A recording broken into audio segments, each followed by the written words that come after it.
അസ്സലാമു അലൈക്കും വറഹ്മത്തുള്ളാഹി വബറകാതുഹു. ബിസ്മില്ലാ അൽഹംദുലില്ലാ അല്ലദീ ഹദാന ലിഹാദാ വമാ കുന്നാ ലിനഹ്തദിയ ലൗലാ അൻ ഹദാനല്ലാഹ് അമ്മാ ബഅദ്. സലഫി ആദർശം അതാണ് സത്യമെന്ന് തിരിച്ചറിഞ്ഞ് ആളുകൾ മുജാഹിദ് പണ്ഡിതന്മാരുടെ സലഫി ഉലമാക്കളുടെ ക്ലാസ്സുകൾ ഇങ്ങനെ കേട്ടു തുടങ്ങിയപ്പോൾ ആളുകളിങ്ങനെ ഒരു സൈഡിൽ നിന്നിങ്ങനെ സമസ്ത ഇങ്ങനെ വെടിഞ്ഞ് ശരിയായ ഇസ്ലാമിനെ മനസ്സിലാക്കി അത് ഉൾക്കൊണ്ടുകൊണ്ടിങ്ങനെ ജീവിച്ചിങ്ങനെ വരുന്ന ഒരു സാഹചര്യം ഇപ്പോൾ കൂടുതലായി കണ്ടുകൊണ്ടിരിക്കുകയാണ്.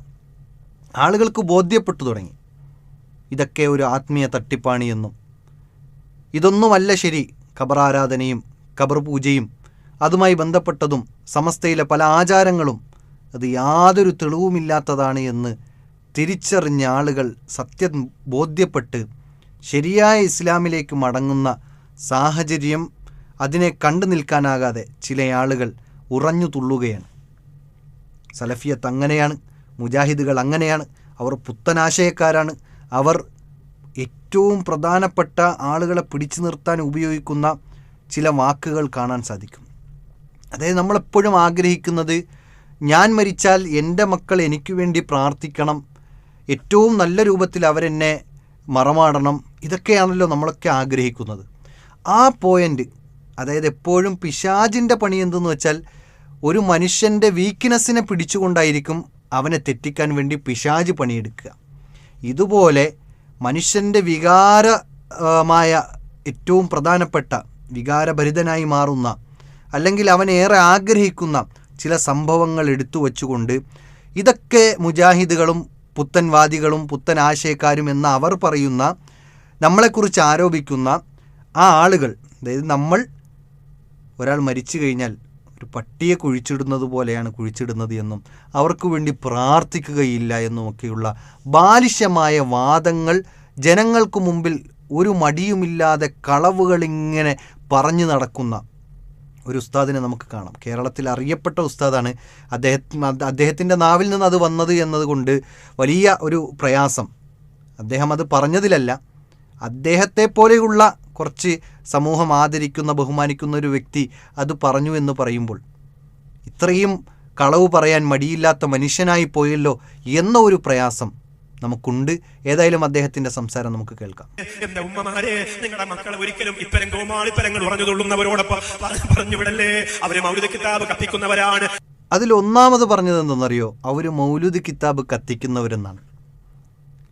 അപ്പോൾ മൗലിദ് കിതാബ് എന്ത്, അതിൻ്റെ പ്രാമാണികത എന്ത് എന്നൊക്കെ നമ്മൾ പഠിപ്പിച്ചു കൊടുക്കുമ്പോൾ അതിൽ ആദ്യത്തെ വാദം മൗലിദ് കിതാബ് കത്തിക്കുന്നവർ എന്നാണ്. ഒരിക്കലും മൗലിദ് കിതാബ് ഇങ്ങനെ കത്തിച്ച് അതിനെ ആഘോഷിക്കുന്ന ആളുകളല്ല നമ്മളാരും. പക്ഷേ മൗലൂദിൽ ചില ഷിർക്കൻ്റെ വരികളുണ്ട്, ഇസ്ലാം പഠിപ്പിക്കാത്ത ആശയങ്ങളുണ്ട്. മാത്രമല്ല ഇവരൊക്കെയും ഈ മൗലിദ് കിതാബിനെ കാണുന്ന പോരിശകൾ എത്ര വലുതാണ്. മൗലിദ് കിതാബ് ഓതിയാൽ പ്രയാസങ്ങൾ മാറും, പ്രഗ്നൻ്റ് ആയിരിക്കുന്ന സ്ത്രീകൾക്ക് പ്രസവം എളുപ്പമാകും, ഇങ്ങനെ പല ജാതി അതിലെ ഫളിലുകൾ എടുത്തു പറഞ്ഞുകൊണ്ടാണ് അതിനെ സമൂഹത്തിൻ്റെ മുമ്പിൽ വിറ്റഴിക്കുന്നത്. ഇതൊക്കെ തെറ്റാണ് എന്ന് സമൂഹത്തിൻ്റെ മുമ്പിൽ പറയേണ്ട ബാധ്യത നമുക്കുണ്ട്. കാരണം ഇതിനൊന്നും യാതൊരു പ്രമാണവുമില്ല.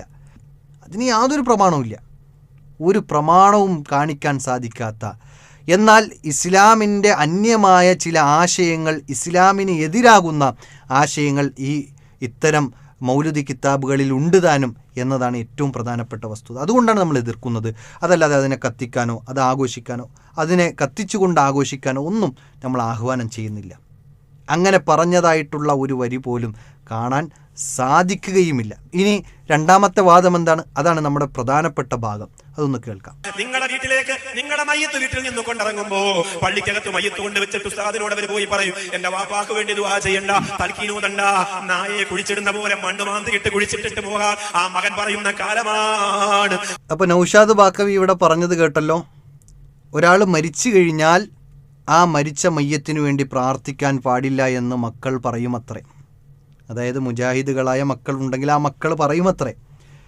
മയ്യത്തിനെ പട്ടിയെ കുഴിച്ചിടും പോലെ കുഴിച്ചിടാൻ വേണ്ടി അവർ പ്രഖ്യാപിക്കുമത്രേ, അത് ചെയ്യുമത്രേ. അപ്രകാരമാണ് ചെയ്യാൻ പഠിപ്പിക്കപ്പെട്ടുകൊണ്ടിരിക്കുന്നതും എന്നാണ് അദ്ദേഹത്തിൻ്റെ ആ സംസാരത്തിൽ നിന്ന് മനസ്സിലാക്കുന്നത്. എത്ര ശുദ്ധമായ കളവാണ് പറയുന്നത്. ഒരു മയ്യത്ത്, ഒരാൾ മരിച്ചു കഴിഞ്ഞാൽ ആ മയ്യത്തിനെ എങ്ങനെ ആദരിക്കണം, ബഹുമാനിക്കണമെന്നും അതിനെ എങ്ങനെയാണ് കഫം ചെയ്യേണ്ടത് എന്നും അതിനെ എങ്ങനെയാണ് ദഫൻ ചെയ്യേണ്ടത് എന്നുമെല്ലാം കൃത്യമായി പ്രവാചകൻ്റെ സുന്നത്തനുസരിച്ചുകൊണ്ട്, എന്നാൽ ബിദ്അത്തുകളിൽ നിന്ന് വിട്ടുനിന്നുകൊണ്ട് കൃത്യമായി സലഫികൾ അതിൻ്റെ മാതൃക കാണിച്ചുകൊണ്ടാണ് ചെയ്യുന്നത്. പ്രാർത്ഥിക്കുന്നില്ല എന്ന വാദം അത് ബാലിശമായ വാദമാണ്. മയ്യത്തിന് വേണ്ടി പ്രാർത്ഥിക്കണം എന്നാണ് പഠിപ്പിക്കപ്പെട്ടിട്ടുള്ളത്. പ്രവാചകൻ സല്ലല്ലാഹു അലൈഹി വസല്ലം പറഞ്ഞതല്ലേ, 3 കാര്യങ്ങളാണ് ഒരു മനുഷ്യൻ ഈ ലോകത്ത് വിട്ടേച്ചു പോകുന്നത്. അതിൽ 3ാമത് പറഞ്ഞതാണെന്ത്? വലതുൻ സ്വാലിഹുൻ യദ്ഉ ലഹു, ഒരു സ്വാലിഹായ മനുഷ്യൻ, മക്കൾ, ആ മക്കൾ മരിച്ച മയ്യത്തിനു വേണ്ടി പ്രാർത്ഥിക്കുന്നു. അങ്ങനെയുള്ള സ്വാലിഹായ മക്കൾ ഈ ദുനിയാവിൽ അവർ വിട്ടേച്ചു പോകുന്ന ഏറ്റവും നല്ല വിഭവമാണ് എന്ന് പ്രവാചകൻ പഠിപ്പിക്കുന്നുണ്ട്. അപ്പോൾ ആ മയ്യത്തിനു വേണ്ടി പ്രാർത്ഥിക്കണം എന്നാണ് കേരളത്തിൽ ഇന്ന് വരെയും നമ്മളെല്ലാവരും പഠിപ്പിക്കുന്നത്. നിങ്ങൾക്ക് എവിടെയെങ്കിലും എഴുതി വച്ചതായ ഒരു അരവരിയോ പറഞ്ഞു വച്ചതായ ഒരു അരവാചകമോ ഇനി കട്ടുമുറിച്ചാൽ പോലും നിങ്ങൾക്ക് എവിടെ നിന്നാണ് കിട്ടുക? മയ്യത്തിനു വേണ്ടി പ്രാർത്ഥിക്കരുത് എന്ന് ഒരിടത്തും പറഞ്ഞിട്ടില്ല. അതുപോലെ തന്നെ ഇനി തൽഖീനിൻ്റെ വിഷയം റസൂലുള്ളാഹി സ്വല്ലല്ലാഹി അലൈഹി വസല്ലമയുടെ ചില ഹദീസുകളെ എടുത്തു വെച്ച് ദുർവ്യാഖ്യാനിക്കുകയാണ് ഇത്തരം സമസ്തയുടെ ആളുകൾ. എന്താണ് അവർ എടുക്കുന്ന പ്രധാനപ്പെട്ട വാചകങ്ങൾ? ഒന്ന്, ലഖിനു മൗതാക്കും എന്ന് പറയുന്ന ആ ഒരു ഹദീസിനെ പിടിച്ചുകൊണ്ട് മയ്യത്തിനെ മറമാടിയതിന് ശേഷം മയ്യത്തിൻ്റെ തലഭാഗത്ത് നിന്ന് വന്ന് ഇരുന്നിട്ട് മൻ റബ്ബുക്ക എന്ന് നിന്നോടിപ്പോൾ 2 മലക്കുകൾ വരും, അത് ആ മലക്കുകൾ നിന്നോട് ചോദിക്കും, അപ്പോൾ റബ്ബി അല്ലാ എന്ന് പറയണം എന്നിങ്ങനെയുള്ള അറബി വാചകങ്ങൾ മരിച്ചതിന് ശേഷം, ഖബറിൽ കുഴിച്ചിട്ടതിന് ശേഷം, ഖബറിൽ മറമാടിയതിന് ശേഷം ഈ മനുഷ്യന്മാർ, ഉസ്താദുമാർ വന്ന് തലയുടെ ഭാഗത്ത് നിന്ന് വന്ന് പറയും. എന്നാലോ പ്രവാചകൻ പഠിപ്പിച്ച സുന്നത്തെടുക്കാൻ ആ ഉസ്താദുമാർ അവിടെ ഉണ്ടാവുകയുമില്ല. എന്താണ് ആ സുന്നത്ത്? മയ്യത്ത് മറമാടുന്ന സമയത്ത്, മണ്ണുവാരിയിടുന്ന സമയത്ത് ആ മയ്യത്തിനു വേണ്ടി നിങ്ങൾ തസ്ബീത്ത് ചോദിക്കുക എന്ന് പ്രവാചകൻ പഠിപ്പിക്കുന്നുണ്ട്. കാരണം ഇപ്പോൾ അവർ ചോദ്യം ചെയ്യപ്പെടുകയാണ് എന്ന് പ്രവാചകൻ പഠിപ്പിക്കുകയും ആ മയ്യത്തിൻ്റെ സ്ഥിരതയ്ക്കു വേണ്ടി, ആ മയ്യത്തിൻ്റെ സ്ഥൈര്യത്തിനു വേണ്ടി പ്രാർത്ഥിക്കാൻ പ്രവാചകൻ സല്ലല്ലാഹു അലൈഹി വസല്ലം പഠിപ്പിച്ച ആ സമയം ഇവർ പള്ളിക്കുള്ളിലും എല്ലാവരും മയ്യത്തൊക്കെ മൂടി മറമാടി എല്ലാം കഴിഞ്ഞ് പ്രാർത്ഥനയ്ക്ക് വേണ്ടി നിൽക്കുന്ന സമയത്താണ് ഇവർ വന്നിട്ട്, ഇപ്പോൾ നിങ്ങളുടെ അടുത്ത് 2 മലക്കുകൾ വരും, ആ മലക്കുകൾ നിങ്ങളോട് ഇന്ന ചോദ്യം ചോദിക്കും, അപ്പോൾ നിങ്ങൾ ഇന്ന ഉത്തരം പറയണം എന്ന് വന്ന് തൽക്കീന് പറഞ്ഞു കൊടുക്കും. ഇതാണ് അവരുടെ തൽക്കീൻ. ഇതിന് പ്രവാചകൻ്റെ ജീവിതത്തിൽ ഒരു അധ്യാപനത്തിൻ്റെ ഒരു അരവരി പോലും കാണിക്കാൻ സാധിക്കുകയില്ല. എന്നാൽ ഈ ഹദീസിൻ്റെയൊക്കെ, ഈ പറഞ്ഞ ഹദീസിൻ്റെയൊക്കെ അർത്ഥം എന്താണ്? മൻകാന ആഖിറു കലാമിഹി ലാ ഇലാഹ ഇല്ലല്ലാഹ് ദഖലൽ ജന്ന.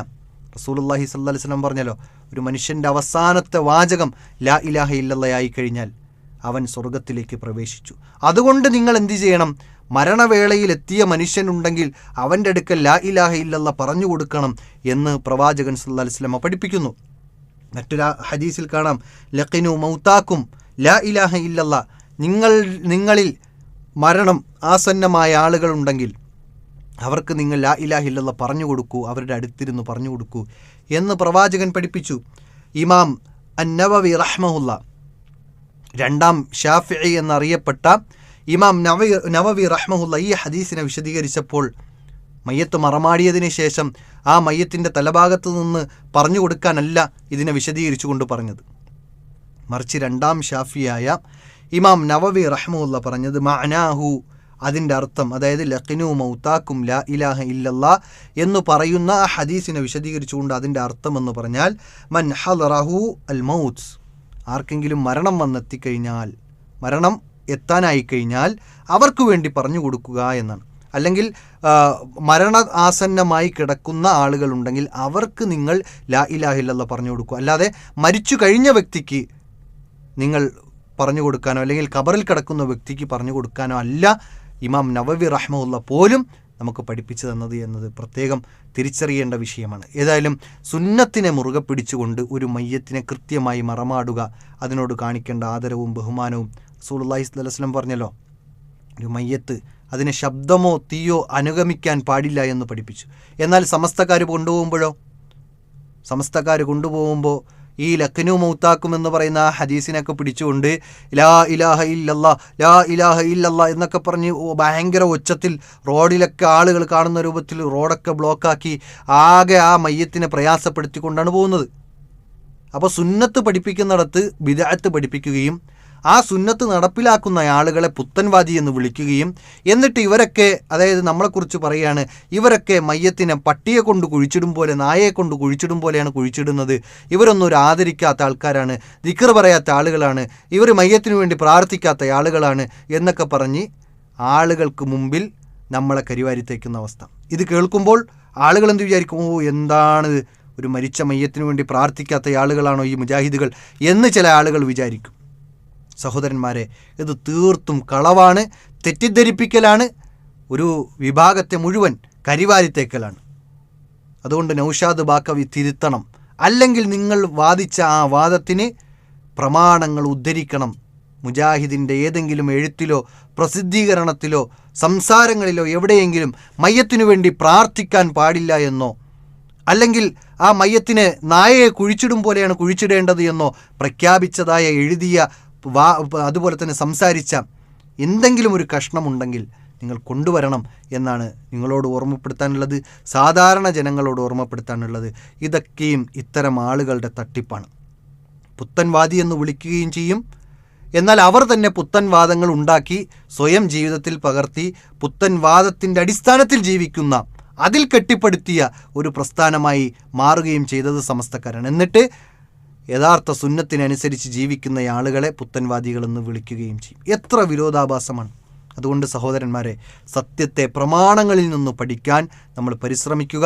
അല്ലാഹു സുബ്ഹാനഹു വതആല കാര്യങ്ങൾ കൃത്യമായി മനസ്സിലാക്കാൻ, സത്യം സത്യമായി മനസ്സിലാക്കാനും ഉൾക്കൊള്ളാനും അല്ലാഹു നമുക്ക് ഏവർക്കും തൗഫീക്ക് നൽകി അനുഗ്രഹിക്കുമാറാകട്ടെ. വ ആഖിറു ദഅവാന അനിൽ ഹംദുലില്ലാഹി റബ്ബിൽ ആലമീൻ. അസ്സലാമു അലൈക്കും വറഹ്മത്തുള്ളാഹി വബറകാതുഹു.